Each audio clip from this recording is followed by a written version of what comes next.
Hi guys, how you going? It's Tom Tweaker here. Yeah, I'd just like to ask you guys if you could give Tim a like and a subscribe, because I reckon he makes some pretty cool videos, and I've actually been helping him out a little bit. I gave that North computer a bit of a tweak, and it's going to be really good when he turns it on. Why is this computer overheating?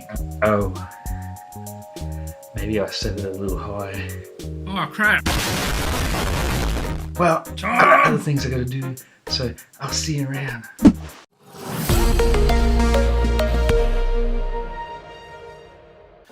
Alright, there we have it. We've completed the installation of all the bits onto the motherboard. Something I didn't realise initially is you need to remove the second fan in order to get to the screws down here, so that you can mount it down. It also comes with a fan splitter so that you can run both fans into the one CPU cooler connection. And you can see, I'll have to tidy up the cables later on just so they run neatly. But yeah, the RAM doesn't touch, which is good. But if you bought some RAM that has very high heat spreaders, you might have a problem, and you probably have to mount the fan up a bit higher.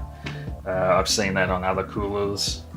I was pleasantly surprised that the cooler doesn't interfere with getting to the SSD, although once you've got your graphics card in there, it's pretty much going to be impossible to get into there, so it does make it harder.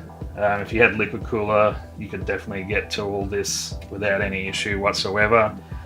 So air coolers do take a big chunk of room up in the case, and do make it a little bit harder when it comes to repairs and upgrades. But they do work fine, and and they're cheaper. They're definitely cheaper. All right, so we're ready to put this into the case. So what I'll do is I'll clean up this mess, and we'll get the case in position so that I can mount this all in, and we'll move on to that. A few moments later. Alright, so I've got the case in position lying down, and I've already made sure all the screw mounts for the motherboard are actually in the right positions. So we're ready to do this. This is going to be a bit trickier because of the giant heat sink. Try not to drop it.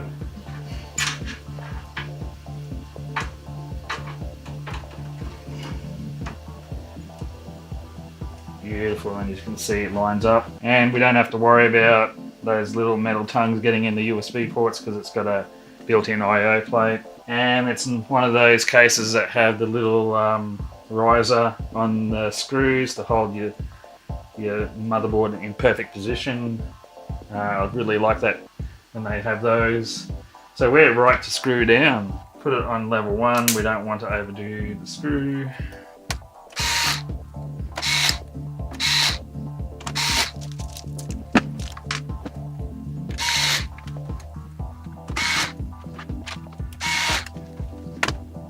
Alright, so motherboard is mounted in, and now I can show you what I'm referring to about when it's in vertical, how much weight gets put on that.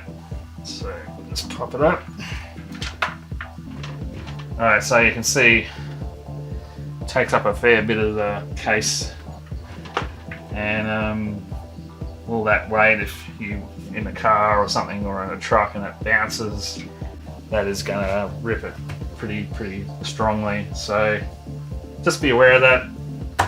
Probably best if you're going to transport something a long distance, like you're moving house or something, I'd probably take the CPU cooler off and your video card out and transport them separately, and then fit them back in when you get to your location. There's a real risk of it getting damaged. Okay, so the next thing we need to do is get the power supply in down the bottom, and that's that new type of power supply that we haven't done before in terms of the way it goes in. So it's going to go in here, and we have this little bracket that we mount onto the back of the power supply first, and then we just slot it in. So I'll go get the power supply and get it out of its packaging. Okay, I've got the power supply here. It's fully modular, so that's really good. It makes it easy. It does have the zero fan option as well, so you can tell it not to spin up the fan unless it needs it. Helps to keep things quiet. But what we need to do here is we need to put this little plate on and screw that on.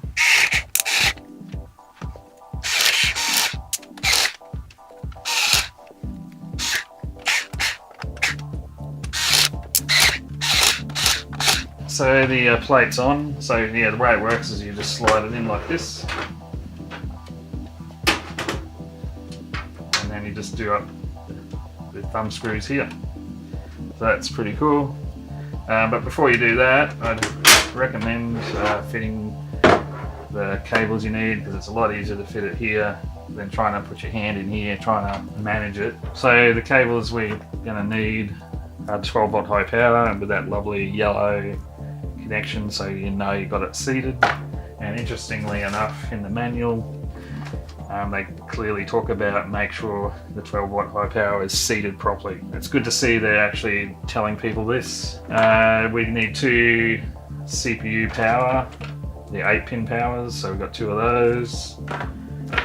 And we've got the motherboard 24-pin power. And because he's got like 3 SATA SSDs going in, I wasn't quite sure how many I'll need, so I'm just going to fit both strings of SATA connectors on there, SATA power. So we'll get those connected on.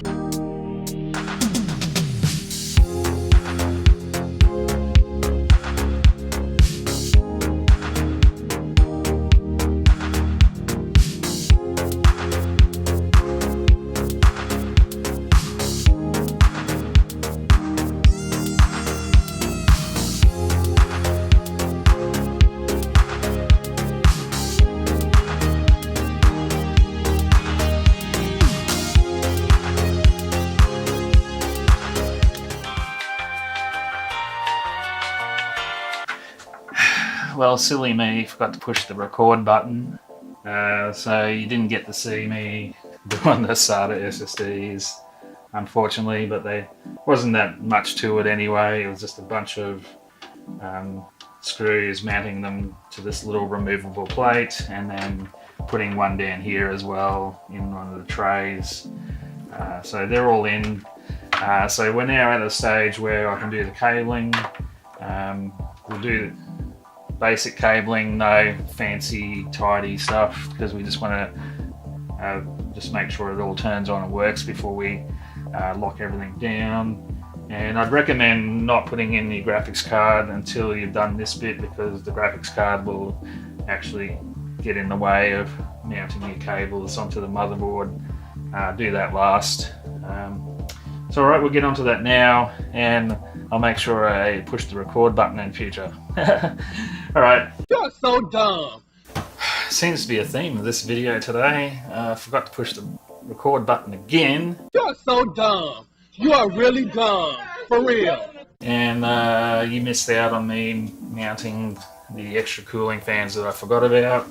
He gave me a 3-pack of Corsairs 120 mils. And what I've done is I've just mounted them, 1 on the rear and 2 on the roof. Make sure you put the frames pointing upwards to extract the air, and pointing out to blow the air out the back. And these fans were pretty good. They had like a daisy chain system, so you can just daisy chain them all together and then run a single cable, which is nice. So now we've got all the extra cooling fans in. We can go ahead and put all the regular connectors onto the board, and then we'll be right to put in the graphics card and do a power on. Alright, let's get on to it.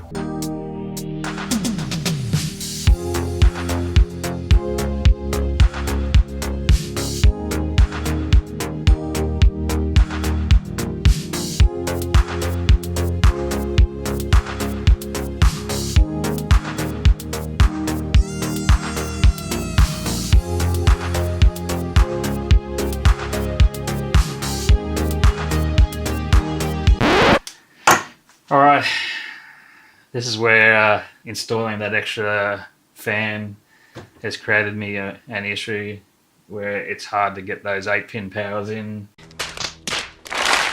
I can get them in, but if you want to save yourself some pain, probably leave the cooling fan out until you get your 8-pin powers installed. A lot less painful. Alright, I'll keep at it.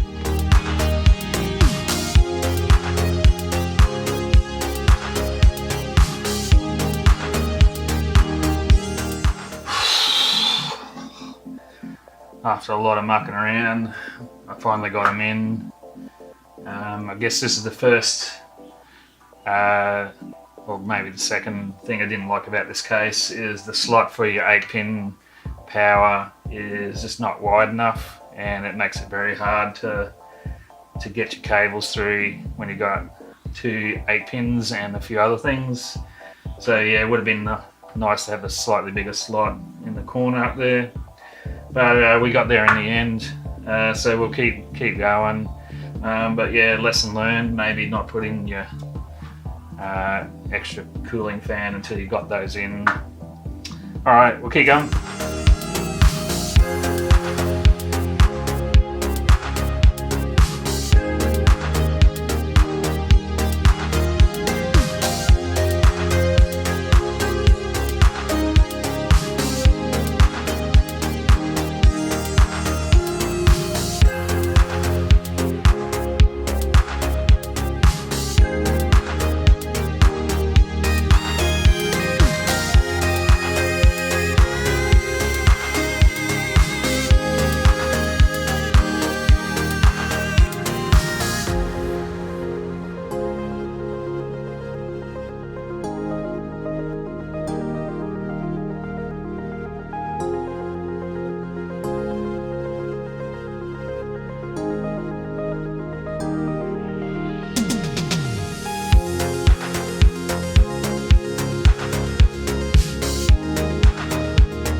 Okay, I've done the basic cabling. I haven't worried about connecting the extra SATA SDs currently because I just want to make sure that the basic motherboard, CPU, RAM and all that works before I worry about drives and stuff like that.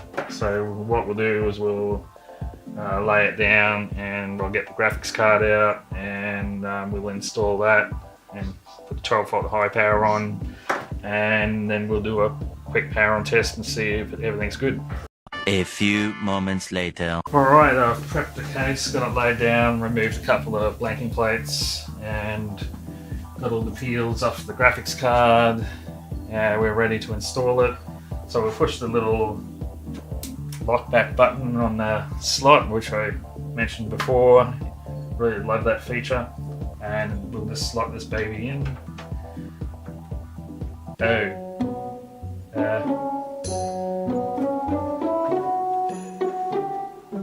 Looks like we have to go. Hang on a minute. I just discovered something.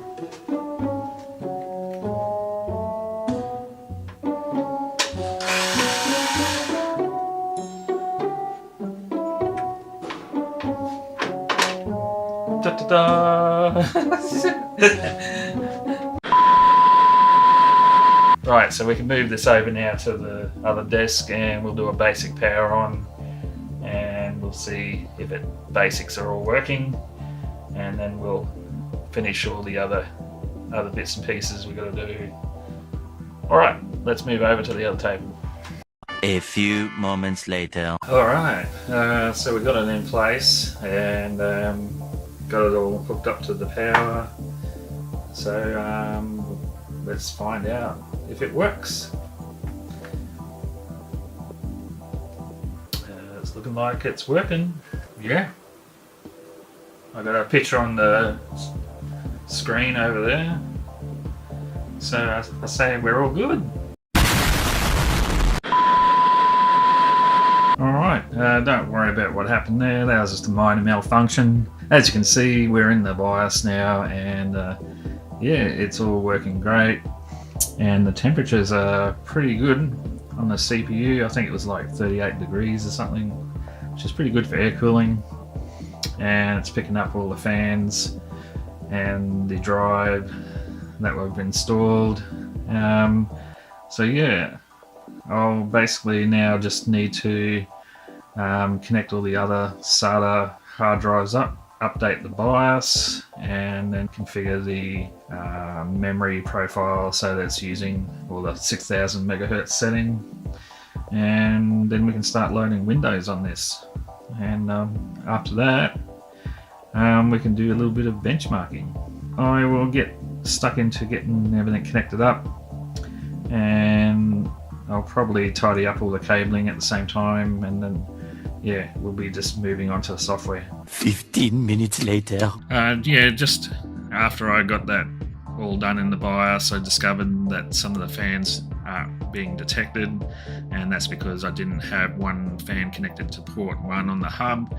Unless you do that, it won't actually show up in the BIOS, and you can't control your fans, so just be wary of that.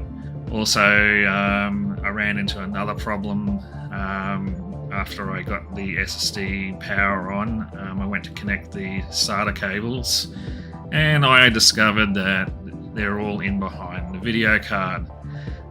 So this means I'm going to have to pull out the video card, connect the SATA cables in behind there, and then put it all back in.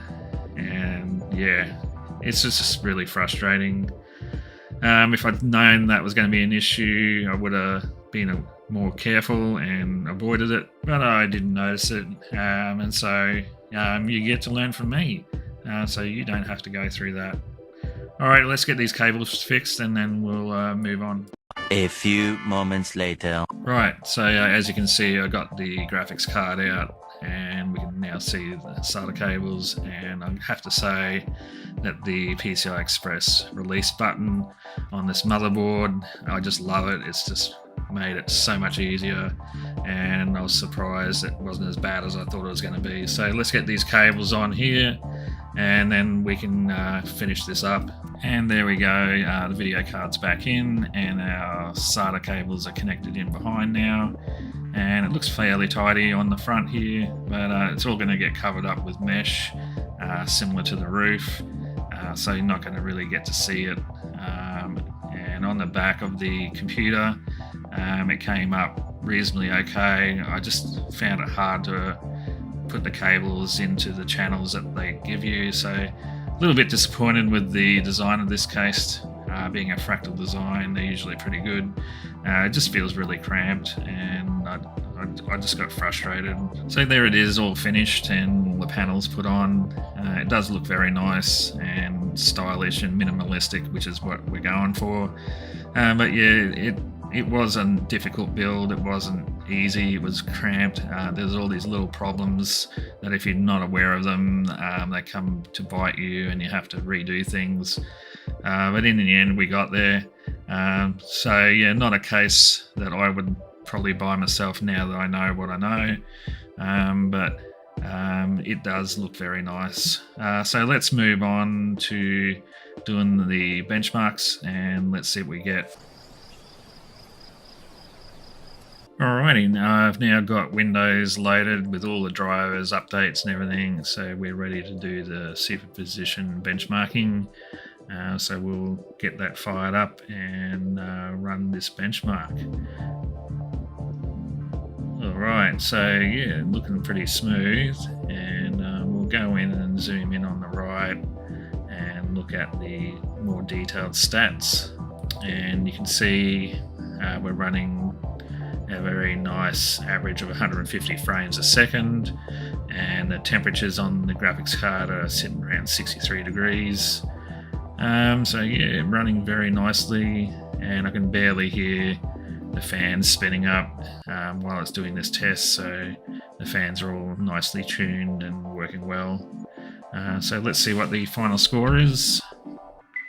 Yeah, so the final score we got on superposition is 20,005, which is a pretty good score.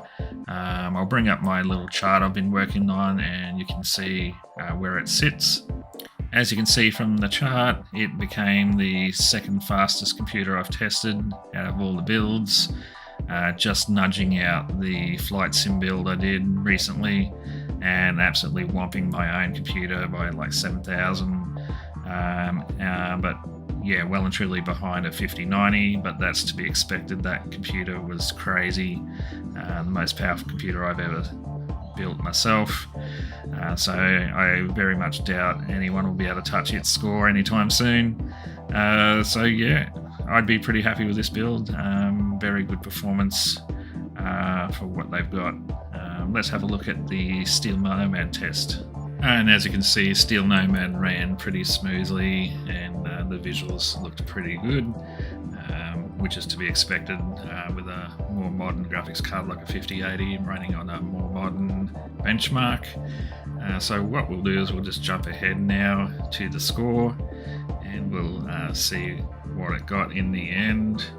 And as you can see, it got a 8,747, which is a very, very respectable score. If I bring up my chart again, unfortunately I don't have as big a sample size on this test as the superposition because I haven't been running it as long. But you can see here the Fractal North build is the leader, the winner out of the group that I got here. And it's beating out the flight sim build, and I think that's mainly because of the 9800 X3D in there. So that goes to show you, yeah, if you want ultimate performance, then yeah, the Ryzen chip is going to be your pick. So we'll move on now and look at the TimeSpy test. Alright, so while we watched TimeSpy run its little benchmark, and as you can see it's running quite smoothly, I just want to make a few final comments on the Fractal case. I think it's made of really good materials and it is quite well designed in terms of maintaining it and dust and all that. But just the overall design for cable management and where things fit in, I think it's just a little bit too cramped, and maybe if we were using a liquid cooler it probably wouldn't feel quite as bad as it did, but with the air cooler in there, yeah, it definitely made it challenging. And I came across quite a few issues, as you saw. Some of them are my fault, and that's fine, I totally own that, but I think some of it is the design as well. But in the end, it is a really good case, but probably one that I wouldn't buy myself. But it is a nice looking case once it's all done. Alright, let's go have a look at the score for TimeSpy. So 3D Mark has given it a final score of 28,885 in TimeSpy, which is a very good score. Let's bring up my chart again. And as you can see, I don't have anywhere near as much data even as Steel Nomad in this, but that'll get better over time. But you can clearly see it absolutely whomps my current computer, and it also whomps the computer I did that has an RX 9070 XT in it. That video's yet to come. But yeah, if we had the flight sim build in this chart, I'm sure it would be not far off it, but that 9800 X3D really pushes that 5080 quite well and gives it that extra edge. So there we go, that is this Fractal North build. Overall it's a very nice case and it's going to run really well, but the build experience was one of the ones I didn't quite like as much. But that's just the way it was designed. But overall, the materials used in that case are very high quality, so it will work really well for quite a while. Anyway, thanks for watching to the end, and I really appreciate you guys if you could give me a like and subscribe, and I'll see you in the next video. Bye for now.